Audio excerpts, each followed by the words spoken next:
Good afternoon and welcome to the news on Zodiac with me, Happy Mzembe. Coming up in this bulletin, Department of Immigration Services worried with the threat of technological advancement on increasing fraud and insecurity in Malawi. Chief Justice challenges Revenue Appeals Tribunal to establish strong foundation for resolving tax-related matters. Experts step up efforts in exploring infectious diseases modeling techniques to have sustainable ways of containing outbreaks. In sports news, commentators say Super League title challenge fast turning out a two-horse race with only 9 weeks to go. Now the news in detail. The Department of Immigration Services has observed that technological advancement has potential to increase fraud and insecurity in Malawi if left unchecked. Immigration Services Commissioner responsible for operations, Fletcher Nyirenda, said this today in Doha during a fraud detection training for immigration officers.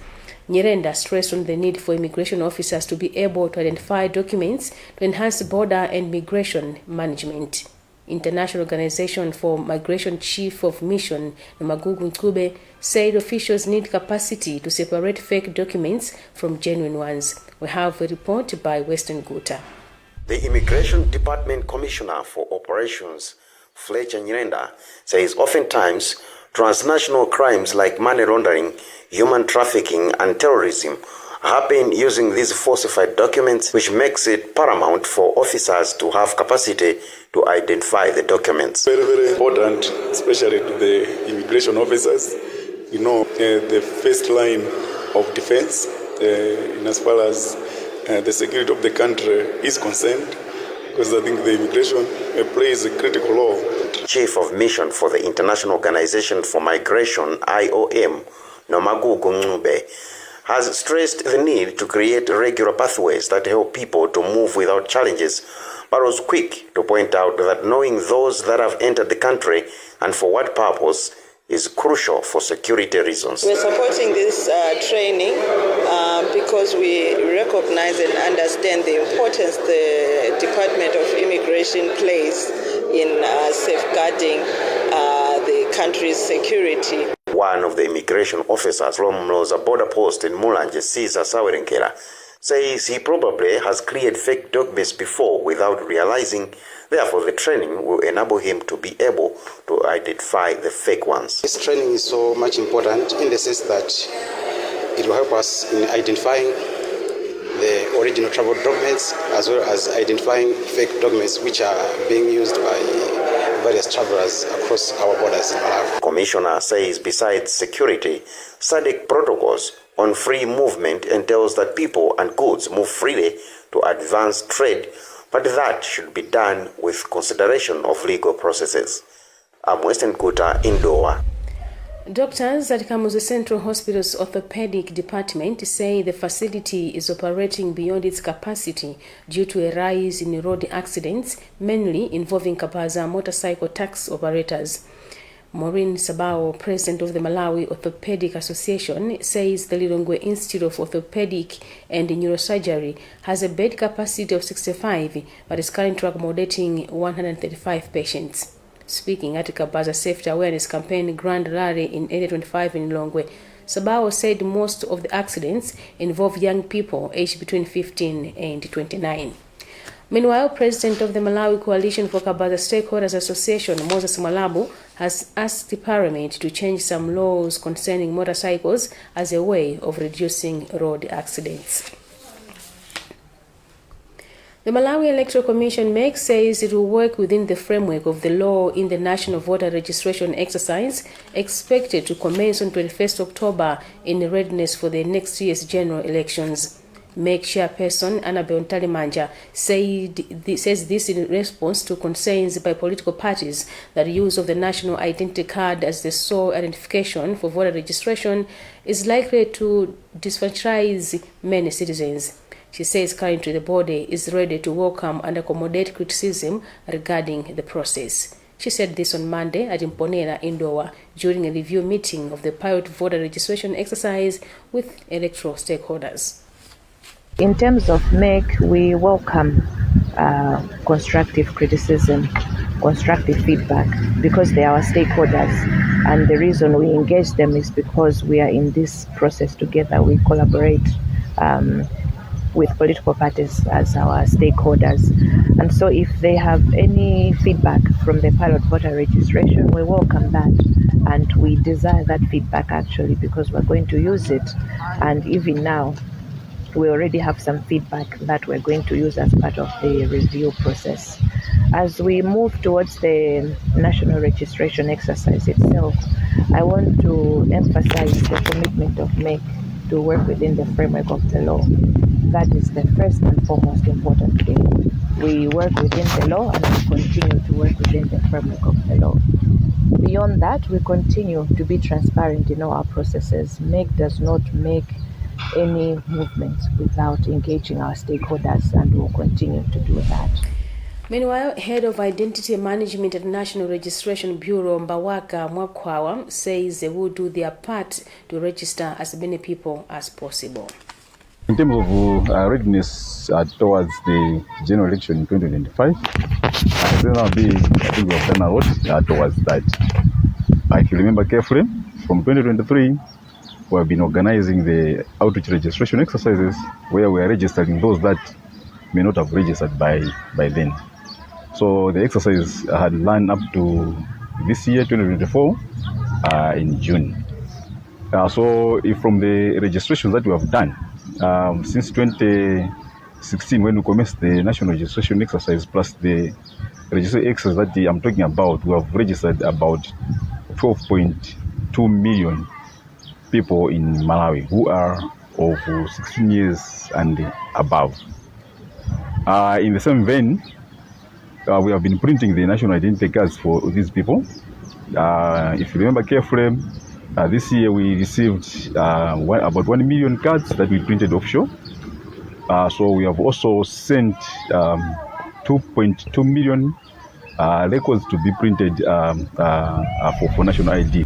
Chief Justice Rezini Mzigamanda has charged the newly sworn-in Revenue Appeals Tribunal and judicial research officers to establish a strong foundation for resolving tax-related matters in the country for economic progress. The Chief Justice urged the judicial officers to strive for excellency by upholding independence, accountability, transparency, efficiency, and combat corruption. Secretary to Treasury Dr. Bechani Chereni said the tribunal will enhance taxpayer and investor confidence. Alex Banda reports from Blantyre. The Revenue Appeals Tribunal has officially been established in accordance to the Act of 2021.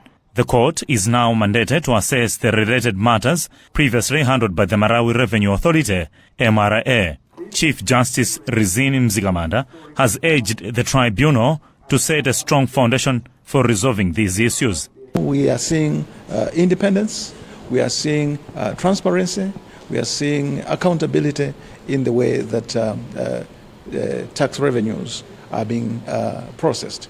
And so that tribunal is going to be very important. It's the first ever tribunal. This tribunal, according to Secretary to Treasury Dr. Bechani Chereni and ECAMA President Bentha Chigadza, will instill confidence in taxpayers and investors alike. If you're an investor and you know that if I am dissatisfied with a certain decision which the CG, the Commissioner General of Malawi Revenue Authority, will have made, I can run to the tribunal, and the tribunal is going to be there to efficiently determine such, dissatisfaction. This is actually good because it can also improve revenue collection, because it will actually remove all these backlogs that or any other money that tends to be locked up in maybe judicial cases that come with tax. Josta Mazani-Gisale, who has been sworn in as chairperson of the tribunal, has committed to efficiency. We will do all that we can to be fair, to be impartial in our rulings and determinations as we discharge the statutory mandate that has been entrusted upon us by the Revenue Appeals Tribunal Act. Alfred Vincent Pemba has been sworn in as deputy chairperson, and Timothy John Chira, serving as a registrar, sworn in alongside some judicial research officers. For Zodiac in Blantyre, this is Alex Banda. You're watching the news on Zodiac, and this afternoon you are with me, Happy Mzembe. We'll be back after this break.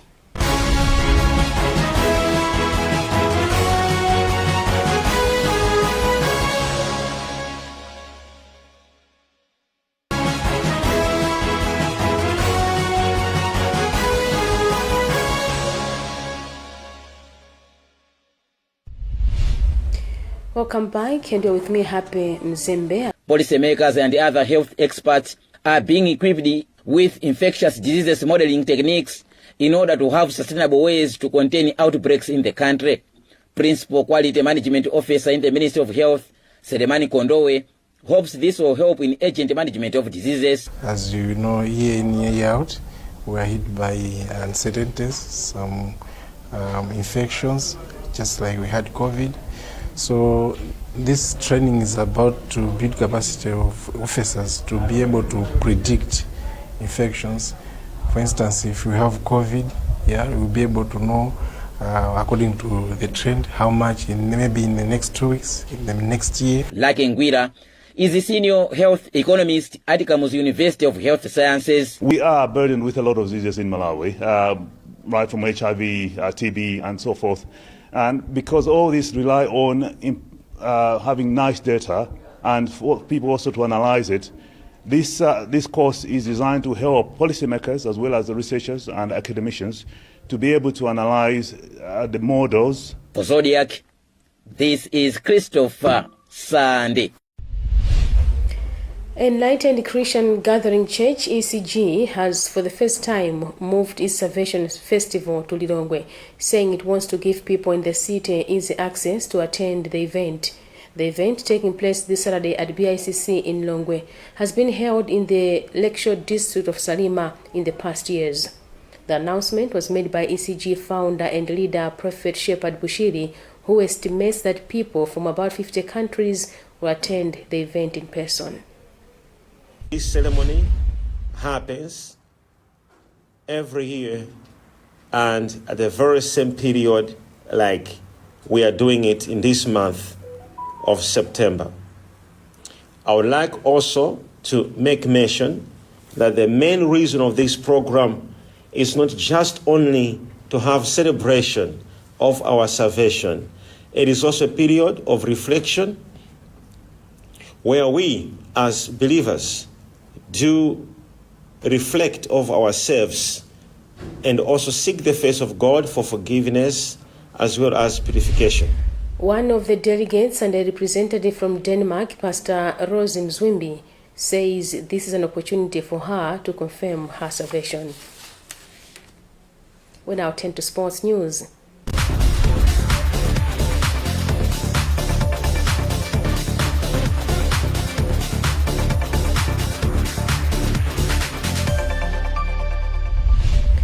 Local sports commentators say the TNM Super League title challenge is turning out to be a two-horse race with only 9 weeks of action remaining.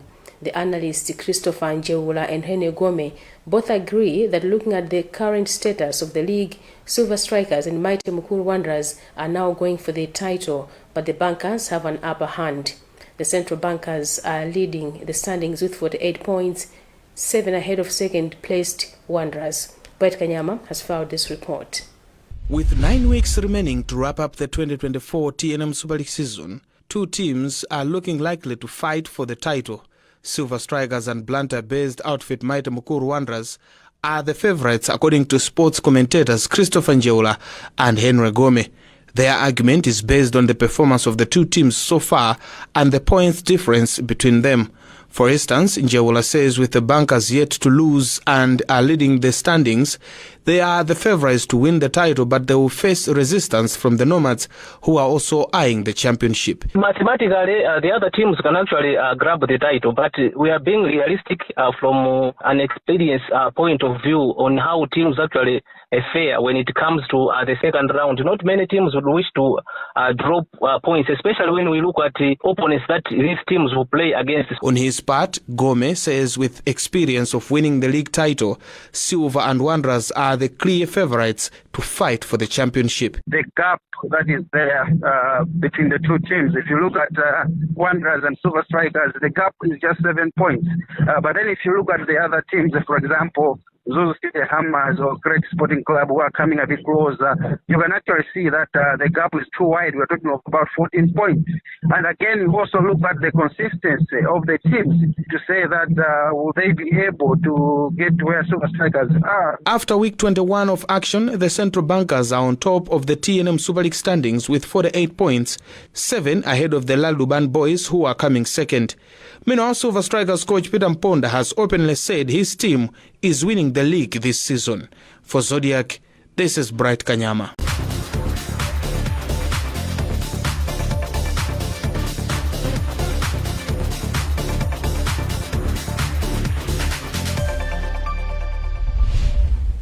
And that's about we had time for in this edition of the news. But before we leave us, experts step up efforts in exploring infectious diseases modeling techniques to have sustainable ways of containing outbreaks. And sports in